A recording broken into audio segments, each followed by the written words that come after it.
With about 2 months left in the exciting showdown between Paulo Costa and Robert Whittaker, the odds are in as the Aussie is the clear favorite to take home a W. And with Costa as the underdog, a cool $1,000 bet on him has the potential to rake in a 2x return. Along with training for the fight, the Brazilian continues to troll former opponent Israel Adesanya. Keep watching this video for more. First up, a big payoff. Robert Whittaker might have better odds to win the fight, but betting on the Brazilian could land you a huge payoff. We'll get to how the actual fight might play off in a bit, but before that, let's talk a bit more about the odds. Whittaker is a minus 255 favorite going into the fight, which basically means betting $1,000 on him would make you around $400 in profit. And as for Costa, he's a plus 215 underdog, raking in almost $2,100 in profit on a $1,000 bet. Now, judging by the current odds, it's not exactly a huge difference since the Brazilian is only a moderate underdog.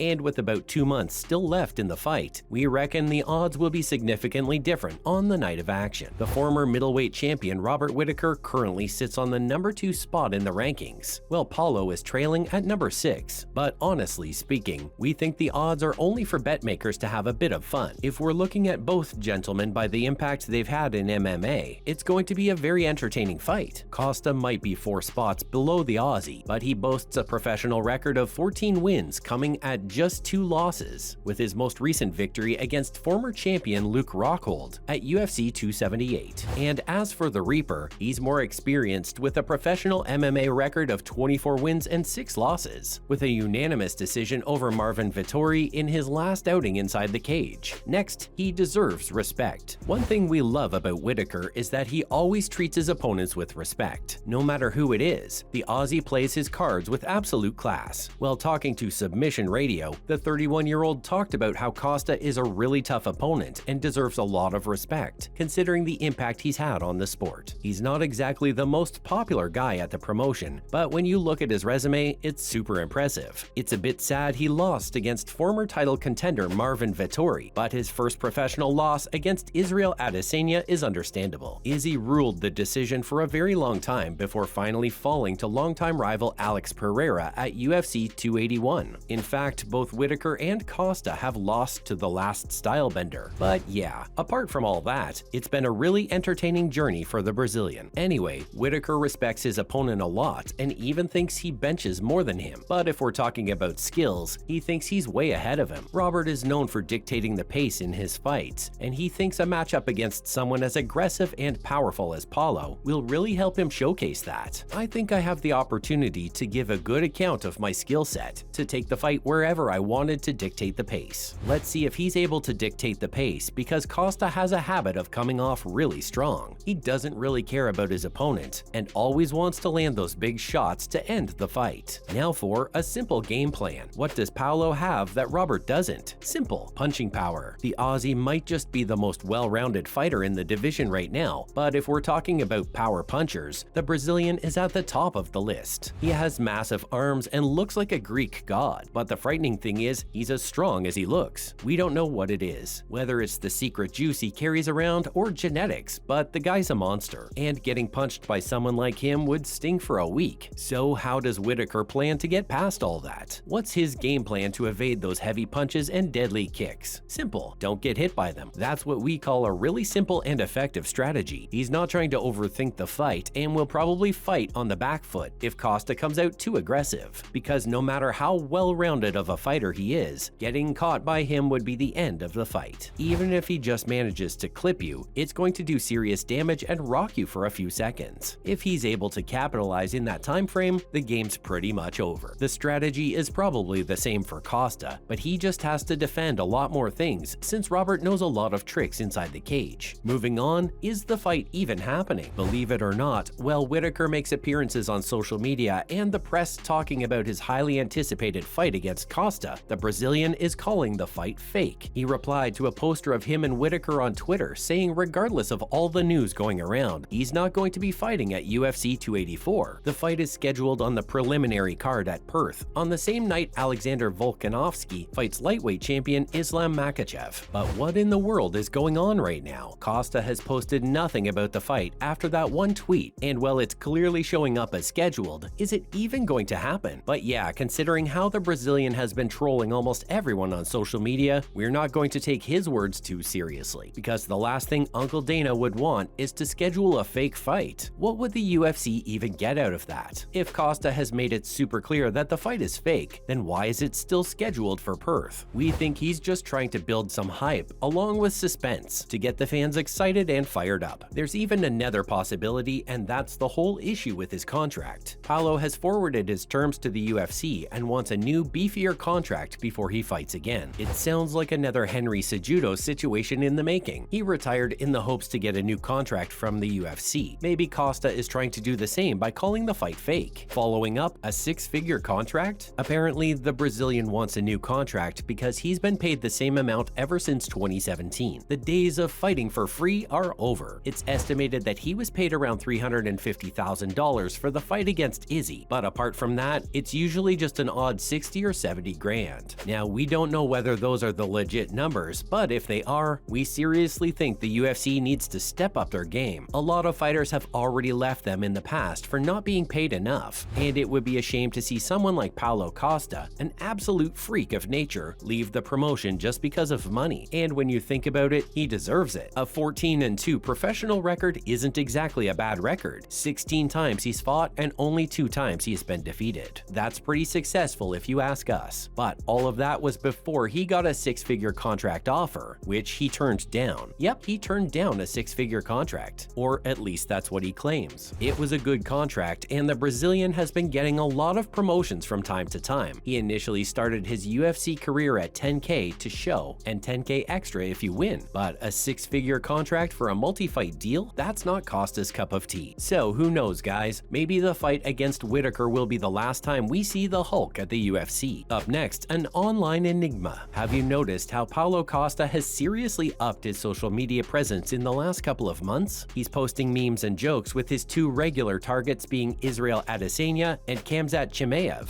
And if we're being honest, the things he shares are hilarious. He recently shared a picture of how UFC male fighters would look if they were females. He shared a picture of a couple of fighters with long hair and lipstick, but when we got to Izzy's picture, he looked like how he normally looks. It was pretty funny. Same with Khamzat. He's always making jokes about the undefeated, dominant Chechen fighter, and what makes it so much more entertaining is that he has a history with both of these men. He's gone head-to-head against former champion Israel Adesanya for the middleweight title. He ended up losing the fight, but later blamed it on the liquor, claiming he couldn't sleep the entire night and just kept drinking. Costa almost got into a scuffle with Khamzat at the UFC Performance Institute, with both fighters exchanging words. The Chechen Wolf had to be held back by like a dozen guys while Paulo was relaxed, standing inside the cage, teasing him to come to fight and see what happens. He was even matched up against Khamzat if he decided to move up a weight class, but after refusing a contract, we're not sure if he's going to stick around the UFC after this fight. Last but not least, what if he wins? Let's not forget about the odds for a second. What happens if Costa wins? What if he lives up to the knockout artist title? Does he have more negotiating power? Because whether you like it or not, a win over Bobby Knuckles would put him in front of the line for a title fight against the dominant Alex Pereira. Let's see how things play out. There's a lot riding on this fight for everyone: the UFC, Whittaker, and Costa. That's it from our side, folks. So what do you think? Will Robert be able to do justice to the betting odds at UFC 284? Let us know in the comments below. Remember, don't forget to hit the like button and subscribe to our channel for more interesting videos in the future. Thanks for watching, guys, and we'll see you next time.